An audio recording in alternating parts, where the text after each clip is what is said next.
Okay. Hi everybody, welcome to our panel, Stage Plays and Musicals. My name's Dawn. I'm going to be the moderator, and we are going to just pass this down. We're going to give everyone a chance to introduce who they are and why they're here. Sounds great? Go Rue. Nope. Nope. There. Yeah. Hello. I'm Rue. I worked backstage, mostly musicals, but some stage plays as well for a decade. Usually working with the costumes, occasionally performing. But yeah, lifetime lover of musicals, so. Awesome. Hi everyone, my name is Melissa. I'm here because, I have been a theater fan since I think age 7 or 8 when I saw the touring production of Annie at the Orpheum Theater. And I've worked in theater semi-professionally. I have done a whole lot, studied theater, and now I just consider myself a patron. After the introduction, I'm going to scoot over because it's awkward. Yeah, but absolutely. Hi, my name is Crystal. I don't currently do professionally anything with theater, but I was a theater kid in high school. But I grew up in a very, very small rural town in Iowa. My graduating class was 36 kids. So we only did one show a year, and we only had enough funds to do a musical every other year. But I also did community theater in the next town over, and then moving up to the cities was probably the best choice I ever made regarding theater options.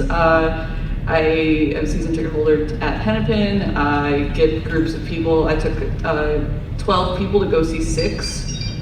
I also like Kim Possible. And it's just, theater's always been a thing, I think, since the first time I watched Sound of Music and Mary Poppins and anything Julie Andrews, she's queen. Yeah. And that's awesome. Yeah, do the scooch. Hey. So we are here to talk about Broadway musicals, like what's going on with them, what's changed, what's new, what's interesting, and that's one of the first questions about our panel description is, how has Broadway changed? And we're not just going to kind of talk about Hamilton because that was such a game changer for Broadway on the whole, but like original Broadway, what in your opinions has been like the, oh my gosh, what are the biggest changes? Besides the really obvious people of color on stage.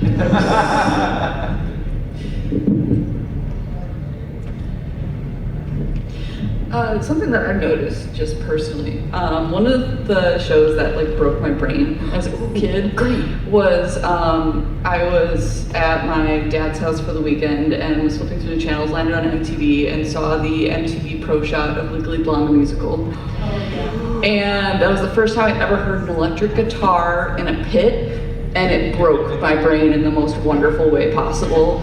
Also, Elle Woods is just amazing, and I am a Christian Borle stan now.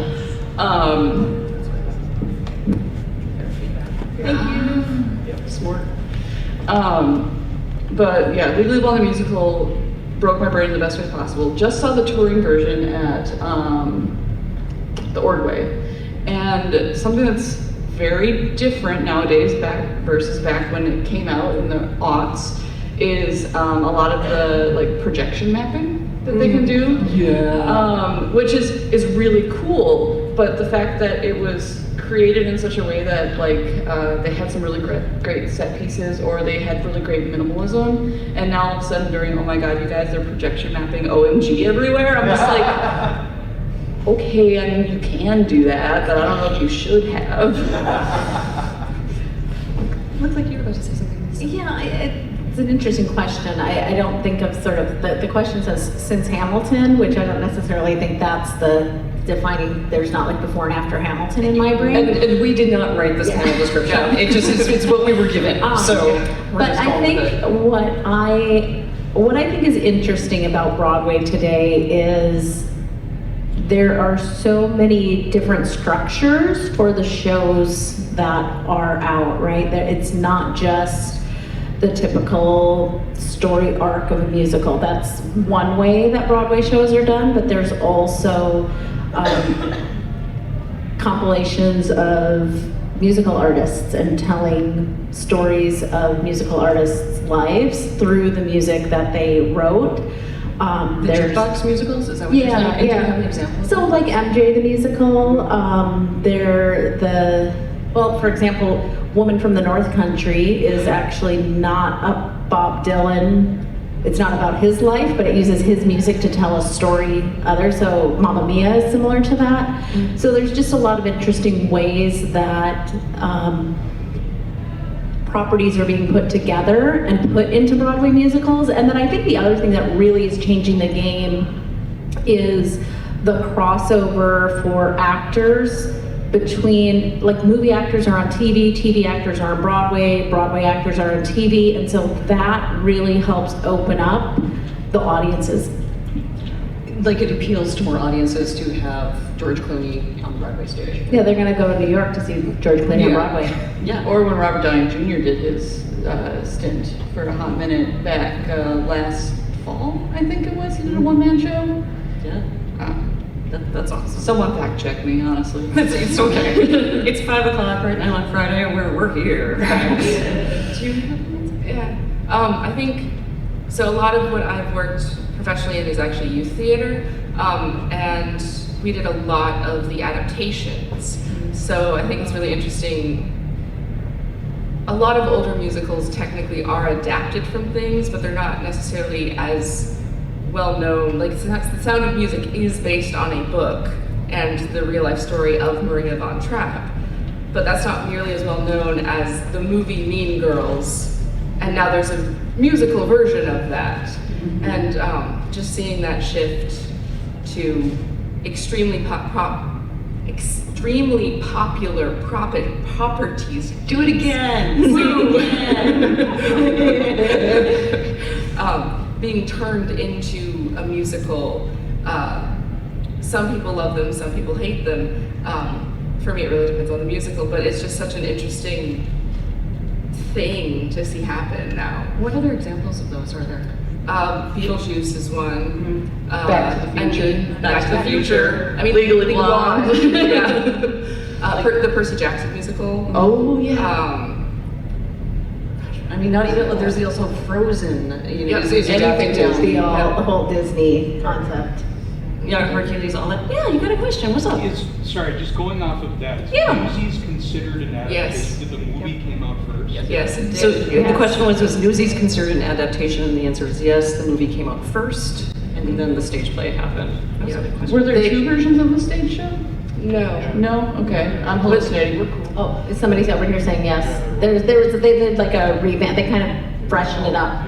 No, Yeah. So, Because, like, was the original one a musical? No. Okay, I didn't think so. So it was did they do the original, then the movie, then the musical? I don't know. I just remember seeing the movie when I was a kid. And it did not have Jeremy Jordan in it. I know that for certain. no, it has only- Christian Bale singing If instead. only we had computers in our hands that could help us find this out. Yeah.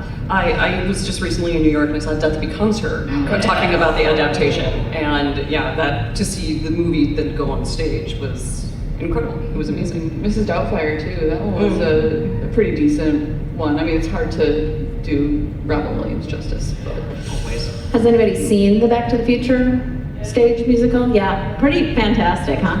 Did you see it here touring? Okay, so I understand the Broadway production is even more spectacular because the theater here is smaller, so there's certain things, but yeah, I mean, flying cars, pretty Flying cars. and they're in amazing. residence, so they can change a lot more and do a lot more. Like the Pride Rock on Lion King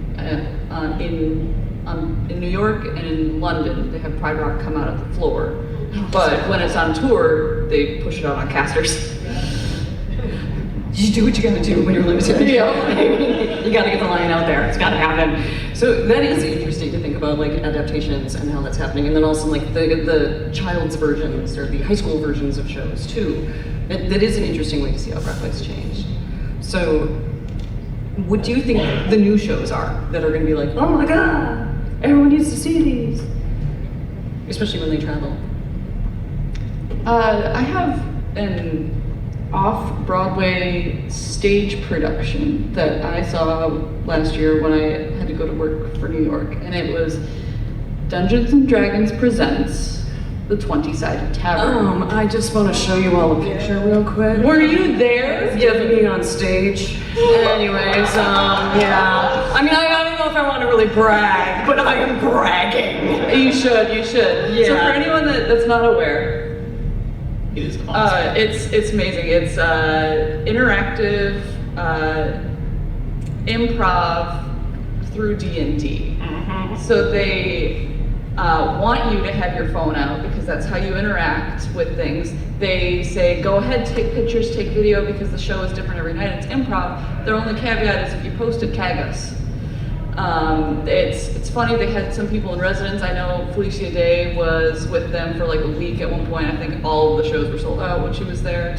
I think they have ended their residency in New York and they're coming to Chicago, which is a lot closer. There I am. There I am right there. Oh no, there I am on your stage. That's me. It's me.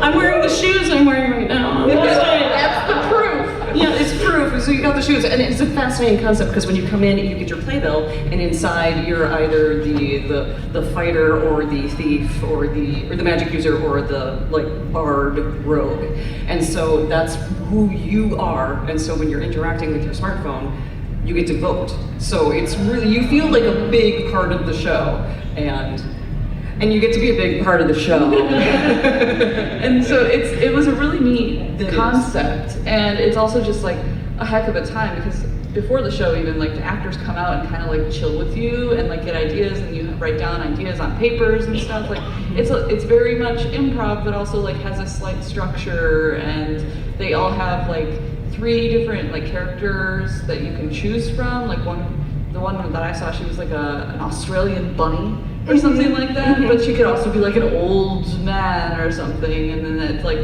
it helps inspire their arc. And it really takes into account the doing the video on the background, because this one's, if people want to come up and look at these pictures, you don't have to sit there.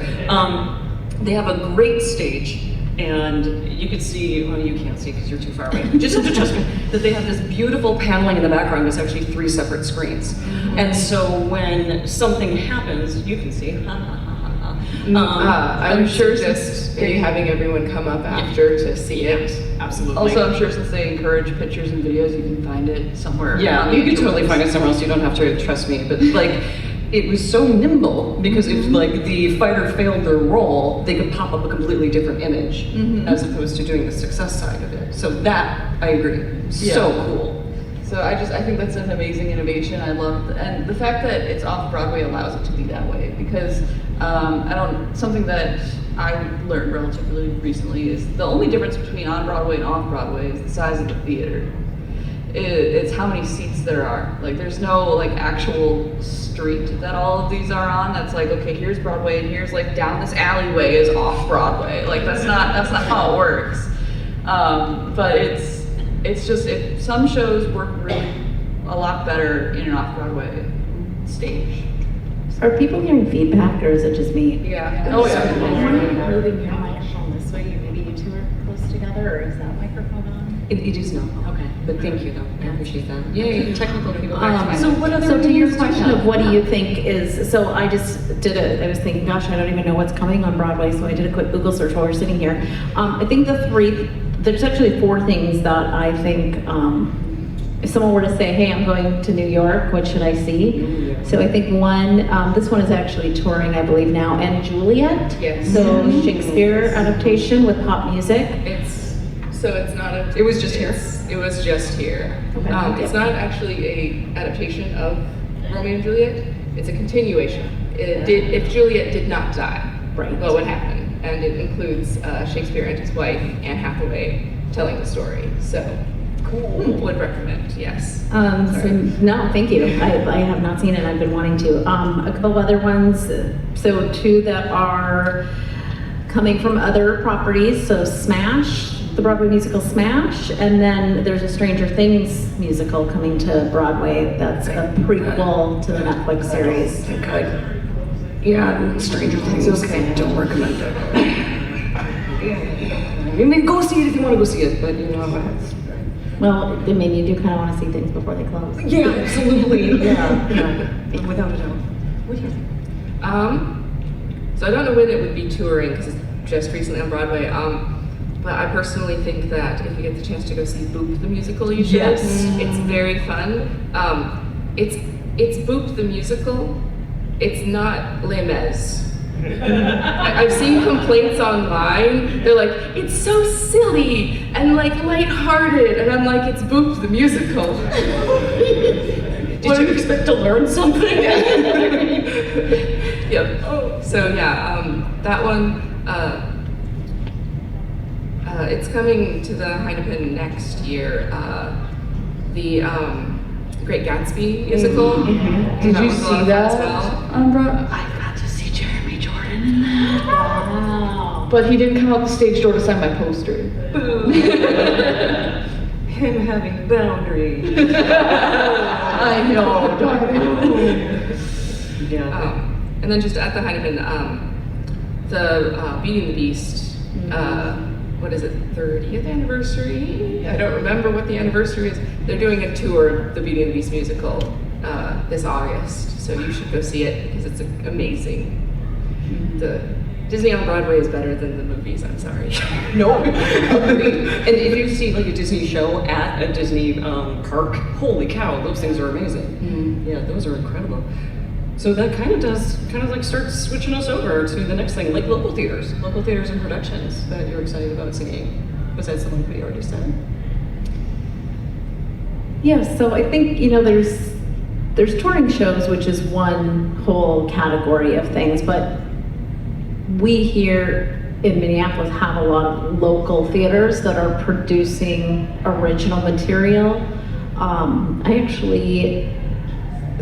One thing that I'm excited, and I'm not generally very excited about the Guthrie. I feel like the Guthrie is a little bit, I'm just not as excited about what the Guthrie is always doing, but I am looking forward to, what is the thing that's showing right now?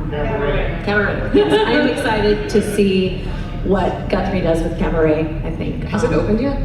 Yeah, Has it's anyone playing seen it? now. Yes. Is it good? Is it good? Very good, okay. Good to know. Really Yeah. get the tickets? Yeah. Oh, that's So that's something local. I think other smaller theater companies that I enjoy. So just full disclosure, I'm also on the board, but Walking Shadow Theater Company, if you've seen anything with Walking Shadow, they just opened a world premiere of The Trial of Sex, a story about Mae West. It's closed now, but I think it probably will remount at some point because it was fresh and new local playwright.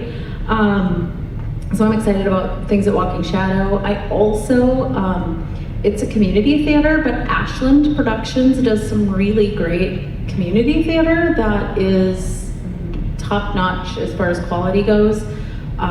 So I like seeing things there, specifically by a director named Christopher Teichner. So he just does some really great things. I saw his production of Little Shop of Horrors about a year before the Guthrie did Little Shop of Horrors, and I took the same friend to both, and hands down, this community theater production was much better. Why was it better?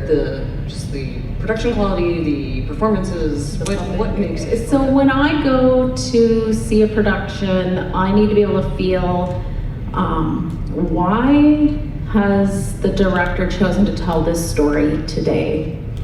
And the Guthrie really, they just kind of told the story again without really a point of view, in my opinion.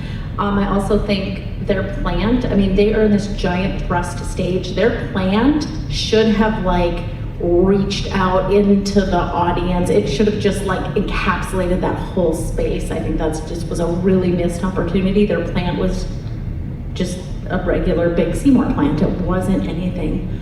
The production that I saw at Ashland, at the very end, all of these plants fell out of the sky and were swinging like chandeliers at all the people being like, don't feed the plants, don't feed the plants. And it was just amazing. And then The only thing, if I ever direct a production of Little Shop of Horrors, when everybody leaves, I am going to send them with a plant that they now have to keep alive, whether they want to or not. No, you light that on fire in the parking lot. Don't mess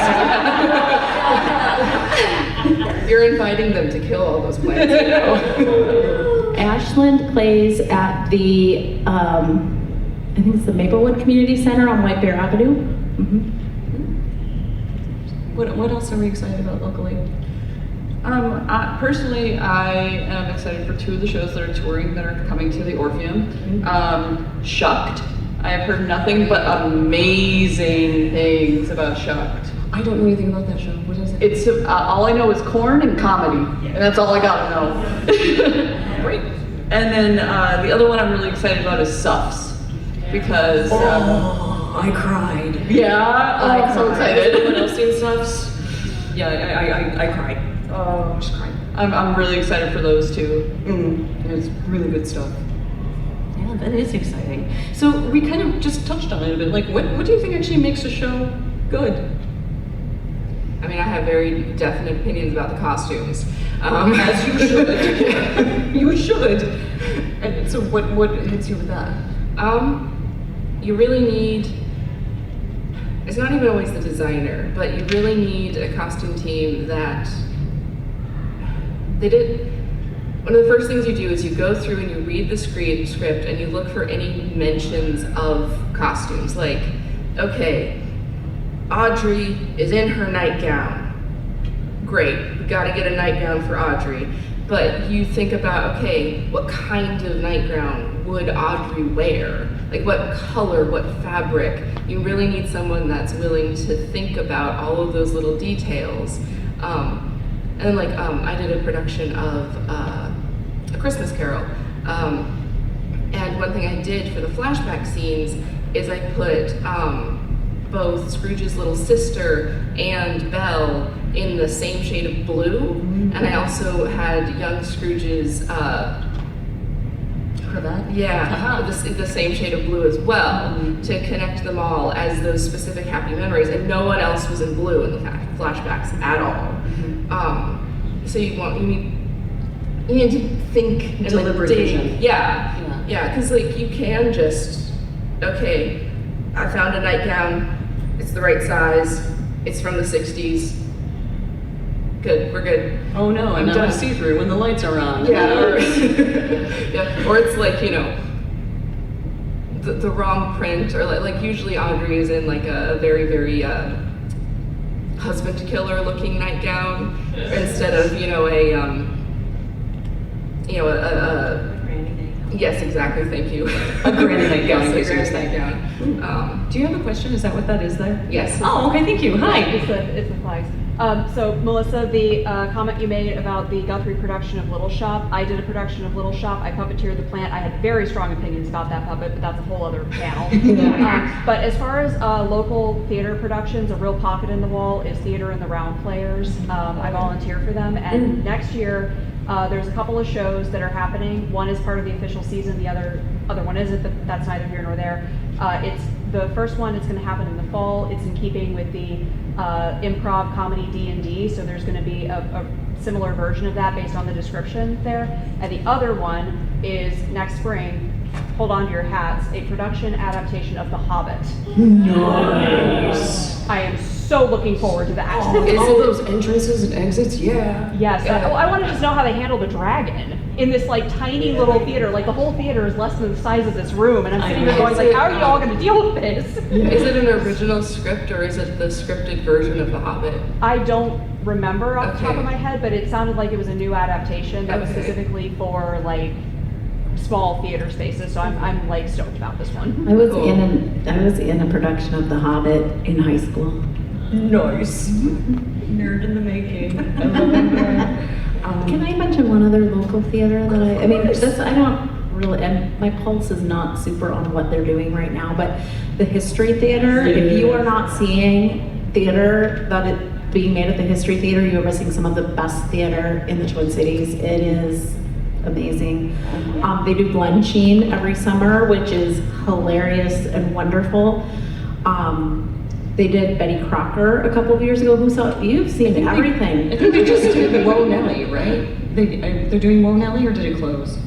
Not I think they're doing- sure. Yeah, I'm not sure. But anyway, just a tip. Mystery Theater, anything they do, just go buy a ticket. Mm-hmm. It's super good. What else makes theater good? So I have opinions. And that's why we're here. here. I have a vehement hatred towards jukebox musicals, specifically Girl in the North Country. I'm so sorry, but when they did the intermission for that, I had to take my cousin, and I'm just like sitting there like this, and she thought I was like deep in thought, and I look at her, I'm like, I'm so freaking bored. And we still to this day do not know who the girl was supposed to be. Which one was the titular girl? We don't know. And another thing, like, okay, don't get me wrong here. Lion King, as a production, is beautiful. I love the puppets, I love everything, but when you leave that theater, at least for me, I don't have an earworm. I'm never humming a song. When I leave a theater, if I see a musical, I want to be obsessed with that musical for at least a week. Like, that music's gotta be in my brain. And some shows are wonderful to see. Like, I will absolutely recommend everyone to see Lion King at least once in their life, because those puppets are fantastic. The costuming is amazing. Pride Rock, especially if it comes out of the floor, is really cool. But it's not one that I'm gonna see again and again, because it doesn't stay with me the way that, say, Legally Blonde or Frozen or a myriad of other ones do. That's reasonable. Yeah, so a couple of things. I think I already mentioned this, but what makes theater good is that the theater has a point of view. Theater is a very unique art form. It's a very collaborative art form. It's a very ethereal art form. It's a very immediate art form. And because of that, it's, for me, good theater has a point of view in today. That's why we're making it today as opposed to last year or next year or 5 years ago, or why we're bringing it back today. So I just recently saw a production of Stephen Sondheim's Assassins, which is, that was so interesting. I don't remember what company did it, but it played 2 weekends, one before the election and one after the election. And it was, so what makes a musical good is a point of view, and then the production values. I also don't necessarily always go to theater because I'm expecting it to be good. Sometimes I'm going for other reasons. So sometimes I'm going because it's material that I've not seen done live. I'm familiar with it, I've maybe read it, but I haven't seen it produced live on the stage. So I would go to a high school production to be able to see something produced live on stage that I haven't seen. There's also great high school productions here in the cities too. That's one reason. I might go just because everyone should see Phantom of the Opera and it's going to close on Broadway. So I'm going to bring my friend to see Phantom of the Opera. I am not expecting Phantom of the Opera to be good. I'm just expecting it to be Phantom of the Opera. But was that chandelier amazing? that's the only thing that matters. So I think there are lots of reasons to see a theater, and so I have a friend who just really says, I have it all up in my head. There is a formula by which I decide, and that formula involves the source material, the who's producing it, and sort of like maybe who's participating in it. Like when you were talking about Theater on the Round, I want to be like, okay, who's directing? That's what I want to know, because that's how I know if I want that point of view. Well, and that's fabulous, because that segues us to our next point, is why do you choose to see what theater you see? Like, what determines it? I just said mine. Yeah, it was a great segue. Locally, so I'm actually a fairly recent transplant from Los Angeles, so I don't have like the knowledge of like directors and as many local theaters around here. I mean, there's definitely some shows I want to see because I want to see them live, for sure. For me, I also really enjoy seeing, again, with costumes, I like seeing how different theaters interpret and again, I do costumes, so I focus on costumes, but all of the other production design elements as well. You know, how do they light this scene? What set pieces are real and which are imaginary? And I like seeing how one production does it versus another, and so I might want to go see the same show over and over at different theaters just to get that, and see just to get those interpretations. Yeah, that's cool. Yeah, I think about when Cats was touring, and I was like, I'm going to see Cats because it's costume and dance. Yeah. That's what I'm going for. I'm going for costume and dance when I go to see Cats. When I'm going to Glen Sheen at the History Theater, I'm going for like fun and silliness and goofiness. When I'm going to the Guthrie to see Cabaret, I'm going because I just saw Cabaret 2 years ago or a year and a half ago at Gremlin Theater, and I want to understand. I think Joseph Hodge is the director of the current Cabaret, so I want to see like what's he going to do with it, and is the Guthrie going to live up to what the Guthrie is supposed to be here in the Twin Cities in this production, and so I want to go to see that, and I think they likely will. I feel confident about that. For me, it's a lot of when I read it or read about it, am I interested in the story that they're telling, or am I like excited about it? Like, anytime Wicked's gonna come within like a certain mile radius of me, I'm going. Right? It's coming back to the Orpheum as an option for this season, and this will be the 5th time I've seen it, and it will not be the last. I've seen it 3 times on tour in Madison, 1 time on tour here, 1 time in New York, and then I'm gonna see it again now. And I'm really excited to see the difference between like the stage, like the in-house, like residential production versus the traveling one, because it had been so long since I'd seen a tour that like I couldn't really remember how the staging was, but then I tried to take some pictures of the parts of the stage that came out of the stage, if that makes any sense, like before the show started, and like you can see all these like organic like vines and like the cogs and everything like that spill out into the area, and it makes it more of a experience, and so I like seeing the difference. That's why I'm excited to see Great Gatsby when it's here on tour, because I got to see it with Jeremy Jordan, and I'm excited to see like the differences that there are, since this is going to be the first touring production. Like, okay, so what have they had to change? Like when Legally Blonde came to the Ordway, instead of doing instead of having 2 levels like they did in the original Broadway production for like the Delta Newhouse and other things, you know, they had 2 levels. The Greek chorus is always up top, but this time they had them on the same level as L, and it's just they're working with what they had. Also, like, there are certain properties that I am excited, like anytime a Disney one's gonna come near, if I haven't seen it before, I wanna see it, because generally Disney has a pretty high standard. I avoid jukebox musicals like the plague. And Is the Wicked production an Ordway production, or is it a touring? It's a touring, I'm pretty sure. But is it a new production, or is it a touring of the Broadway? They're there for like a month. So do you know? Same tour. So it's the Broadway tour just coming through again. Okay. I just want to say I saw Wicked once, and I said I'm good. I know what it's like now. That was another one that broke my brain though when I was a kid. Mm-hmm. Like the first time I heard Christian Chenoweth sing Popular, and she goes popular, and she went up in the middle of that word and then went back down. I was like, what just happened? And I've been obsessed ever since. Like, you will never not get me like excited about that. But I mean, some things just stick with you from when they made an impression on you. Absolutely.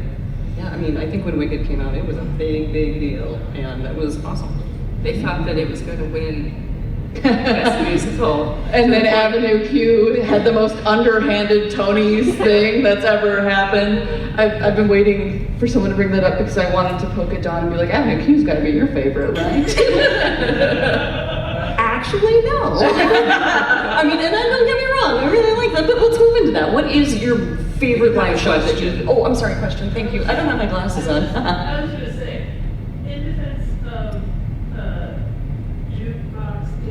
musicals. Yeah. I didn't think I was gonna like Moulin Rouge as much as I thought I would. Really? With the way they put in the newer, they put in different ones from the movie. So the movie has, you know, the songs that are, you know, present day. They did different ones. So like I wasn't expecting that. Like I was expecting like just the movie, but on stage. And like the songs were new and different. And that was a really interesting surprise that made me be like, okay, I actually appreciated this much more. Every once in a while, like, I got to see Jagged Little Pill when it was here, and some of the songs worked out really well. Other ones, I'm like, man, I feel like they could have gotten a lot more emotional depth and character development if they had taken the opportunity to write a new song for this scene. And that's honestly where my crux is with jukebox musicals. It's like they're taking a story and they're taking all of these songs and they're trying to, it just feels like they're trying to shoehorn them for me. If it works, it works, but so often, at least for me, it doesn't. I will say for me, I've noticed the jukebox You're doing okay. jukebox musicals, the ones that tend to work aren't like a specific artist. Like I don't like Mamma Mia, it's just ABBA. They have to fit all of the ABBA songs in it, no matter what kind. That's an interesting point. But like Yeah. And Juliet or Moulin Rouge, And Juliet is like 90s, 2000s pop. Any 90s, 2000s pop that they could get any type of license to, and Moulin Rouge is love songs, and so there's less, you know, we have to put. And I always like to point out that Singing in the Rain is a jukebox musical. So, I can see that. because Arthur Freed said, you have all these songs, you have to put them all in a musical now. Sweet Charity. Yep. Question in the front. And in the white shirt. Yep. Are you wearing white? You're Are the you only- talking about the You're the person with only the one blue that has a sign? question. Yeah. There was another one. Yeah, behind we'll see that. him. Go ahead. I'm curious on your thoughts about these new TikTok musicals. For example, like Epic the Musical, album, retelling of the Odyssey. We're curious about TikTok musicals and retelling of Epic the Musical is a Epic the TikTok musical Okay. about the Odyssey. Okay. I would say it's further, it's transcended TikTok. It's, That one definitely has. yeah, it's so Ratatouille, however, is good. still. Ratatouille's very much. Yeah. Have you seen the creator of Epic the Musical talk about how he decided to create some of the songs? Because that honestly is part of what makes Epic the Musical so amazing, is because he is so excited to share all of his little nerd facts with you. And he's just such a wonderful human being. Like you kind of want to wrap him up and bubble wrap him and say like, okay, you stay safe, you know? But I mean, there is that aspect of it's live versus pre-recorded, and you can pre-record that 60 times until you get your right take. So I think that might be the bigger difference. I don't know. There were a couple of questions over here, and I didn't want to ignore you. We all good? Yeah, go ahead, question. I get you. I just wanted to say in defense of jukebox musicals, there's a really great one that I saw recently called Disaster, which is all disco music. And it is really interesting. It all takes place on a floating casino, so a boat that is also a casino. And then, yeah, everything kind of goes to pieces. And it was really enjoyable. Okay, thank you. So disaster. Where did you see it? It was Minneapolis Community Theater. Ooh, I can't remember what the high school exact is called, but yeah, it was a community production. Thank And you. it was really good. That was awesome. Maybe they have a slime tutorial. Y'all know. Question here, please, in the green. Oh, yes. Yeah. On the subject of Epic the Musical, Jorge has announced that he is trying to make it on the stage. Nice. Before the stage. That is awesome. That was something that my cousin is obsessed. Like I said, you're allowed one musical to be obsessed with. Mine's Wicked, and she goes Epic, and I'm like, it's not even on stage yet. She goes, I don't care, it's fine. And we were discussing. I'm like, you have to look at how the runtime for a musical, and then the set changes, the act changes. Like you can't just like take the time from the first song to the end song. They're gonna have to make some cuts. You know, they're gonna make some changes. Or it becomes an opera. Yeah, or it becomes opera, or like you're gonna get producers involved though, and they're gonna say, well, I don't like this song, you know, this needs to go. Different things like that. Yeah. And so I'm like, you have to be understanding that when this becomes a stage musical, it's an adaptation. It's gonna be different. Don't break your heart, basically. So what is the best show you've seen live? I feel like I have to be loyal to my children. No, no, you don't. I'll let someone else answer while I think Yeah, about I'll mention a show, and it's not a musical. That's okay. So I had the opportunity when I was in college many moons ago to go to London, and I got to see Lion King, but I also got the opportunity to see the 2-person stage production of The Woman in Black. Yeah. And honestly, it is so good. It's 2 acts. The first act, it's literally just 2 people on stage and an invisible dog named Spider. I said what I said. And there's the first act almost feels like a comedy, and it like lulls you into a full sense of security. And the second act, I have never screamed in a theater before, but I did then. Thank God the speaker was like right behind me, so I'm sure it got covered up, so it was fine. And I was terrified that they were gonna put an actor out in the audience and scare the crap out of me. So I kept like looking out at things, and like I was terrified during that second act. It was so good. I don't like horror movies. This was so good. Like, if Woman in Black ever comes around here, I highly recommend it. It's haunting, it's chilling, it's got its funny moments. It's wonderful. That's awesome. Well, I've written down 4 shows as my favorite shows. You know, I don't know about people. I'm not a person that really comes up with favorites, but I feel really lucky to have seen A Strange Loop on Broadway. So I don't know if you all are familiar with that. So it was written and starred in by a queer person of color, and it played for a very short time, but it was about their life and kind of growing up in New York in that queer space and being a person of color. It was a very great show. What's that? I think it did win. I think it won something. I don't remember exactly what. I know it did what have it won. Tony's performances. Yeah. So if you Google that, you can get a taste. So that's the thing too that I think is really sad and beautiful about theater is when it's gone, it's gone. There's never another opportunity to see that production, and so when you have that opportunity, it really sits with you in a way that a movie doesn't, because you can always see a movie. So that's one. Honestly, Betty Crocker at the History Theater, if they remount that, so it seems silly, but it actually is about the feminist movement throughout history. Women from the 50s, I think it starts maybe in the 30s, maybe 40s, all the way up, and it's just very well done.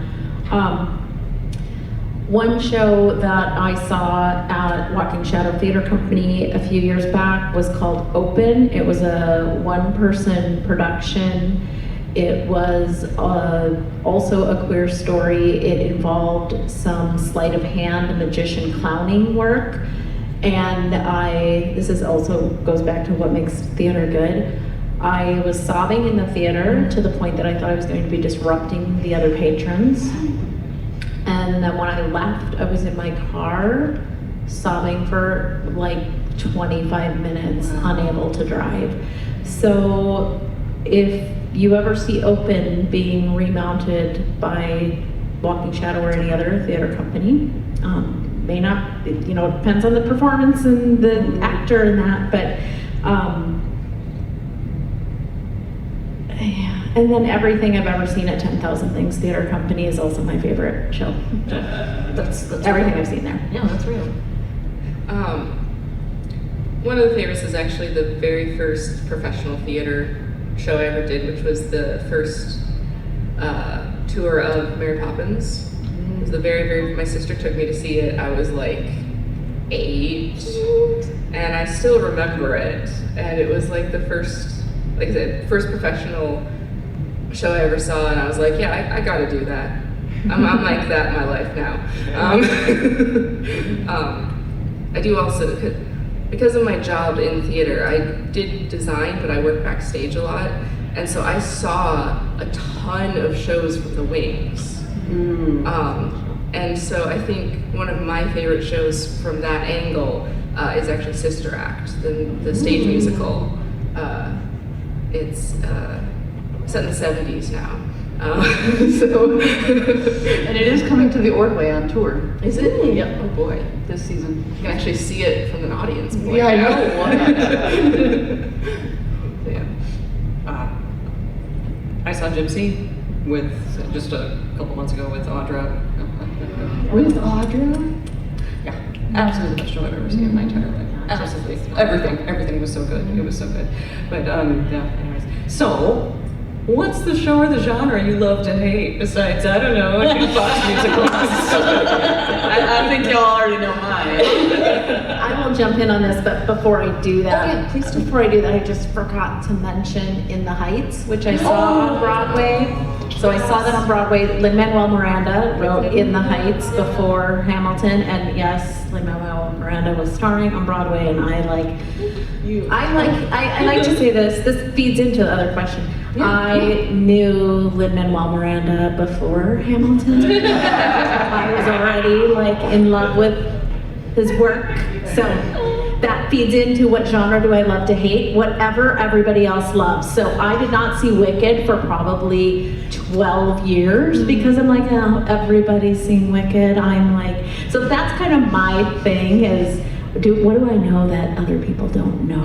Like, what aren't I going to see? So this is very specific. Horror musicals that take themselves seriously. Go on. Yeah. I hate Carrie. I hate Carrie the musical. I mean, Evil Dead the musical, on the other hand, 10 out of 10. Very, very fun. Sweeney Todd, Little Shop of Horrors. They all are aware of the fact that they're musicals and they're fun and they're campy. Carrie was like, we're a straight horror movie on stage with songs for some reason. And several horror musicals are that way, instead of embracing the fact that they're on stage now. I never knew that Carrie the musical existed. It was a very, so if y'all don't know, there's a wonderful YouTube channel called Wait in the Wings that does amazing deep dives. He did one on Carrie, and it brought me to this book that's called Not Since Carrie, and it's a book of all of the horrible bombs on Broadway, because they always say that nothing has performed this bad since Carrie, because they decided to do Greek outfits for people, and it was just many choices were made. So I highly recommend watching the Wait in the Wings on it, because he does an amazing deep dive. I will say I don't know a ton about the original Broadway. I was backstage on a show version of Carrie. I got to shower Carrie off after every show. Out on the back with a nice shower head, just get all the blood off of her. And they did more traditional costumes. The glamour of stuff. working in the theater. Yeah. They did more traditional costumes and sets and stuff, but it's just, you're on stage, act like you're on stage. It's just like things on stage are just campier than they are in film. And if you embrace that, it can work really well, and if you don't, what are you even doing? just go film it. Just watch the movie. Just watch the movie. Don't even bother adding songs, because the songs are going to make it less serious to someone that likes the movie. I think that's what happened with the Stranger Things. To pop that in there. It's just like, That could definitely be. You know, it's just be like, okay, it's cool, but anyways, no, that's completely reasonable. So, what is more important to you when you pick your next show? Like source material, production company, artist? I mean, we've covered the costumes for me. Yes, we do. Definitely just anything I have an interest in. I tend to be the person that listens to soundtracks before I go see a show. So definitely if I enjoy the soundtrack, I want to see the show if I can. Yeah, or just a show that's like really well known that I haven't gotten to see yet. So yeah, that's reasonable. Yeah, it's gonna be some Venn diagram formula of material and production company. Just hopping on your listening to the soundtrack before seeing it. Sometimes I do that. Other times I'm like, you know what? I'm gonna go into this blind. This is gonna be so much fun. Like with Shucked, again, corn and comedy. I'm here. I'm there for it. I have no idea what's gonna go on. I know that people loved it, and I'm gonna go in and just experience it with brand new eyes. A lot of what dictates what I see next is what's here. You know, not everyone can just be like, you know what, they're staging a thing of whatever in New York, I'm just gonna hop on over there and go see it, much as I would love to. But like normally I don't do season tickets to the Hennepin. This year I am doing it because there was more musicals on there that I was really excited about than there were ones that I wasn't. And the ones that I'm not excited about, maybe I'll be surprised. You know? Like, if I'm being honest, I'm not looking forward to Beautiful. Maybe I'll enjoy it. I'm hoping to be proven wrong. I hope it's not Girl from the North Country. And so that's an interesting thing though, like the difference between traveling shows and the at-home Broadway shows. I mean, some people are just like, it's a traveling show, whatever. But I mean, you've seen them. What do you think? Anything theater is good. Caveat. I'm not gonna judge something just based on whether it's in residence or touring. Like it's still, every piece of theater should have a message. And so I'm not gonna say no to it just because of where it's coming from or who it's coming from. Same, pretty much. Yeah, I think too I've talked a bit about there is good theater happening in community theater at high schools, even some middle schools. There is good theater happening locally in professional productions, semi-professional productions. There's touring productions. Especially Blue Star. Shout out community theater. Yes, please do. If anyone here has elders in their lives that they care about or likes to see elders on stage, Theater 55 is a Theater 55. that specifically works with actors and stagehands and musicians that are 55 plus. Most the actors, yes. That's awesome. And their productions they have good productions. I saw a production of Jesus Christ Superstar that they did a couple of years back, and it was great. Done Rent. They did some cool things. Yeah, in the back with the orange. Another one, Unlabeled Theater, which is a group that has kind of a shadow abled person and a differently abled star, and the abled person can help with the things that person maybe can't manage moving around. Are those two people playing the same character? Is Same that the idea? character. I love that. That's so cool. Incredible. What's it called? Unlabeled? Unlabeled. Where do they perform? I don't know. Okay. We have the technology. Thank you. We also have a blue circle over here. I should shout out that the Fringe Fest is next month. Oh, the Fringe Festival, the Minnesota Fringe Festival. Are people familiar with that? Yeah, it's great. I mean, Is anybody in this room got production happening at the Fringe Festival? All right. yeah. One theater I want to shout out real quick that we haven't mentioned, and I don't know how we haven't. Chanhassen. Like, y'all, when I was growing up in Iowa where there was no culture whatsoever at all, no offense to Iowa, but full offense to Iowa. When I was in high school, our vocal trip was to get all of us on a bus, come out to Chanhassen, see a show, and then go back to Iowa. And I love them so much. Also, their trip to Chanhassen is just amazing. It comes to mind because my cousin just turned 30, And so we rented out the entire director's suite. That place is great. Her birthday, and she had a heck of a time. She got very, very, very, very drunk. But that was okay. Very expensive at Yeah, Chanhassen. it was very expensive, but it was Grease. It's still on right now if anyone likes that. But yeah, I definitely would shout them out. They're wonderful people there. And some famous actors have come out of the Chanhassen. Yes, they have. Amy Adams. Yep.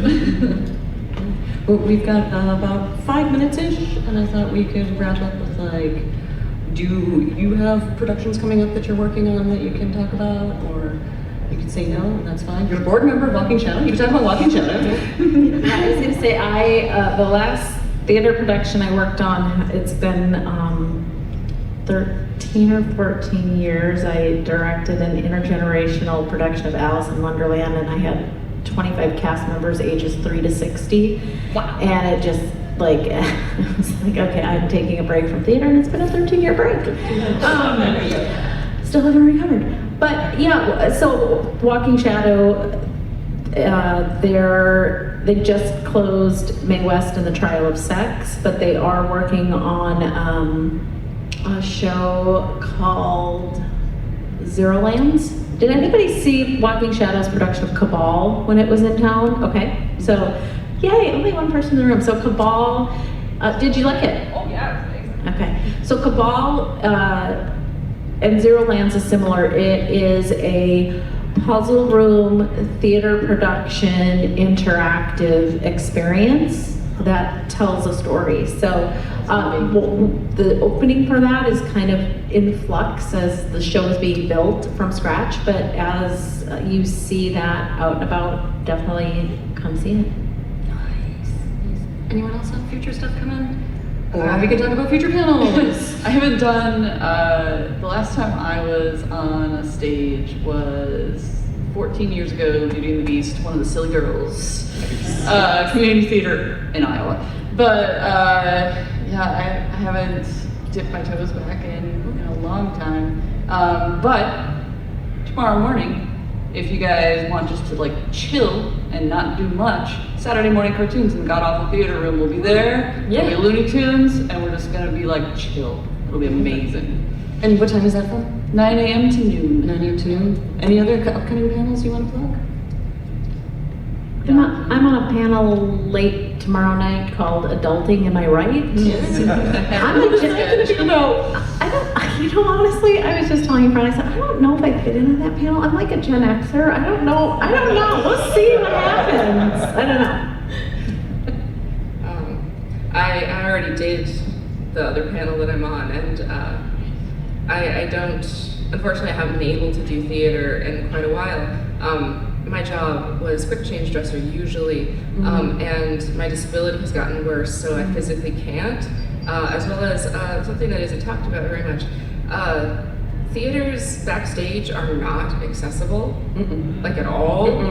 There are tons and tons of stairs, there are very rarely elevators, lots and lots of very, very narrow spaces. So like currently that's the reason I don't do theater, is just I can't through basically no fault of my own, because I could technically do another job. That was exciting. Someone's popular over there. I ordered pizza for 6:15, and they're like, "Hey, we're here," and I'm like, "Oh, no, stop it!" Tell them North Star B ordered enough for all of us, right? If you need to go get your pizza, we completely understand. No, I told them I'm not available till 6:15, so you know. Any other thoughts, questions, concerns, stuff to bring up from our audience? You've been great. Anything you all are doing that you want to plug? Yeah. Okay, pink and then blue. Just from North Dakota, but semi-professional community theater called Stage West. Just got done gonna be doing American Idiot, and they've got some other stuff. Nice. I wonder what brought that up. I see you're wearing the swag. Stage West. And then pink or blue or whatever color you were holding up. So this is not a show I'm in or anything. It's a show that I think people don't know about because it's a streaming show. But Schmigadoon. Schmigadoon is great. Yeah. Watch it because it's a love letter to musicals. It's also a parody.